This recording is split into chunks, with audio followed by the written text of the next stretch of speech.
दिन की शुरुआत तो जैसे होती है ऐसी ही होती है, लेकिन आज तो ये सारा ही काम मेरे ही सिर पड़ने वाला है क्योंकि आज बच्चे गए हैं घूमने बुआ के यहाँ। और आज तो A to Z यानी टोटल सारा काम मुझे ही करना पड़ेगा। और मैं करने में ऐसा नहीं है कि मैं कमज़ोर हूँ, काम नहीं करती हूँ, लेकिन जब बच्चे बराबर के हो जाते हैं तो आदत ऐसी पड़ जाती है कि कुछ काम करें और कुछ बच्चों पर सौंप दें। लेकिन आज बच्चे हैं नहीं तो सारा A to Z मुझे ही करना पड़ेगा और मैं कर भी रही हूँ। और बारीक बारीक सी सफाई और छोटे मोटे काम इतने सारे हो जाते हैं कि धूप सर पर चढ़ाई है और ये काम ख़त्म ही नहीं होने को दे रहा है। कह रहा है आज तो पकड़ ही गई, आज छोड़ूंगा नहीं, सारा काम तुमसे कराऊंगा और देखता हूँ कैसे निपटाती है। लेकिन शायद इसको पता नहीं है कि इसका पाला किससे पड़ा है। हार नहीं मानने वाली, सारा जब तक निपट नहीं जाएगा तब तक सांस नहीं लूंगी।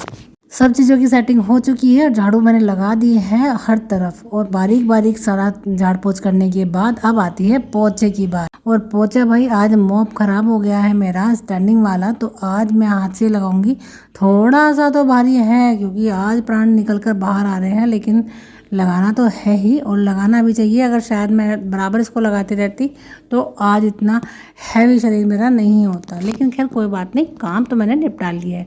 और ये लीजिए फाइनली मैं बाहर वाले गेट तक पहुंच चुकी हूं और इसके बाद यहाँ मेरा काम होता है ख़त्म। लेकिन अगर मैं पोछा नहीं लगाती हूँ तो ये मेरी मजबूरी है। स्पॉन्डिलाइटिस की मुझे थोड़ी दिक्कत थी तो मुझे डॉक्टर ने मना किया हुआ था, लेकिन अब बहुत ठीक है इसलिए लगा लेती हूँ।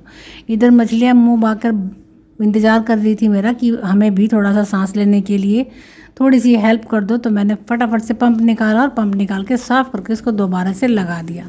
हाँ हाँ मैं समझ गई, आप लोग कह रहे हैं कि पानी पीला पड़ रहा है तो उसको सफाई कर दूँगी, लेकिन 1-2 दिन बाद, क्योंकि आज मैं अकेली हूँ तो आज इतना सारा काम मैं एकदम से नहीं झेल पाऊँगी। थोड़ा थोड़ा करूँगी, हो जाएगा सब कुछ। इधर इनकी भी हेल्प करती रही बीच बीच में और राधा रानी की तैयारी और पूजा की तैयारी ये करते रहे, बाकी सारा काम मेरा। यहाँ पर नहा धोकर आ गई हूँ और आप सभी को सुबह की राम राम। और इसके बाद यहाँ से शुरू होता है रसोई का काम। तो चलिए भाई किचन चलते हैं और जब देखते हैं कि क्या है। बीच बीच में थोड़ा थोड़ा सा काम मैं करती रहती हूँ, निपटाती रहती हूँ, ताकि कोई शोर भी ना मचाए, कोई चाय को और कोई नाश्ते को। इधर मैंने चढ़ाया था खीर बनने के लिए, प्रसाद के लिए, लेकिन वो दूध उबलकर बाहर आ गया। वो कहाँ है ना किसी ने कि नज़र हटी और दुर्घटना घटी, यही मेरे साथ हो गया। लेकिन फटाफट से मैंने भी इसको साफ़ सफाई करके दोबारा से दूध डाल दिया है। आज प्रसाद में बनाई है मैंने खीर और इसी के साथ साथ ये थोड़ी सी हल्दी रखी हुई थी, इसको उबलने के लिए रख दिया है। मैंने बोई थी ये और बोने के बाद आज मैंने निकाल भी ली थी, कल शाम निकाली थी और आज मैं इसको उबाल के और छील के और धूप में रख दूँगी। तो ये मेरी हल्दी भी रेडी हो जाएगी, इधर खीर भी रेडी हो चुकी है। तो चलिए जी भाई इसको निकाल लेती हूँ एक अलग उसमें, क्योंकि आज मैंने प्याज वाला खाना बनाया था तो मैंने प्रसाद के लिए खीर बनाकर तैयार कर दी है। इसको ठंडा करेंगे और उसके बाद भोग देने के लिए जाऊंगी मंदिर में।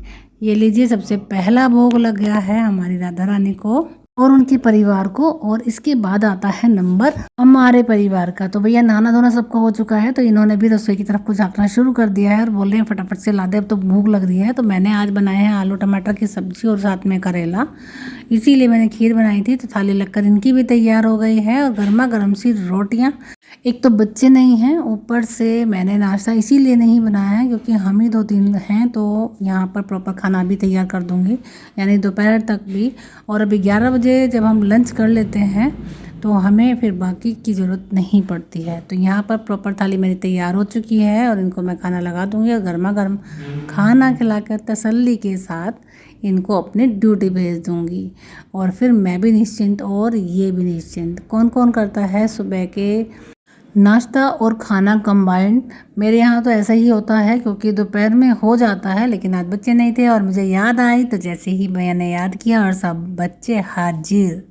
और ये करीब 10:30 बज चुके हैं और ये सब आ चुके हैं और साथ में लाई है पायल बहुत सारा ताज़ा ताज़ा मट्ठा। और आज तो भाई मज़ा आने वाला है। सबने अपने अपने सामान को संगवाया, फटाफट से सबको व्यवस्थित किया और उसके बाद ये मेरे पास आई और बोली मम्मी आज मैं आपके लिए कुछ लेके आई हूँ, देखो ज़रा एक बार। और ये देखिए टेस्टी सा और ताज़ा ताज़ा मट्ठा, जिसको आप लोग शायद छाछ भी बोलते हैं। और ये देखकर तो मेरा मन एकदम से बेईमान हो गया और मैंने फटाफट से प्रसाद के लिए निकाला, और निकालने के बाद में फिर कुछ अपने लिए भी निकाला। गिरा दिया इसने, लेकिन चलो कोई बात नहीं, गलती तो सबसे हो जाती है। और मैंने जो पीना शुरू किया ना भाई, जन्नत ही आ गई। बहुत ही टेस्टी मट्ठा था, एक तो ताज़ा था, ऊपर से हम लोगों को रोज़ नहीं मिल पाता है, तो ये हम लोगों के लिए तो भाई सपना सा ही है। ये गांव वाला मट्ठा कभी कभी नसीब होता है, और मैंने सब चीज़ों को कैंसिल कर दिया, केवल सादी रोटी और सब्जी और एक गिलास मट्ठे के साथ। रोटियां तो 2 ली थी, लेकिन मुझे लगता नहीं है, 1 गिलास पहले पी चुकी हूँ और उसके साथ साथ दूसरा भी मैंने ले लिया है, और अब जितना होगा ठीक है, लेकिन मट्ठा तो मैं नहीं छोड़ने वाली।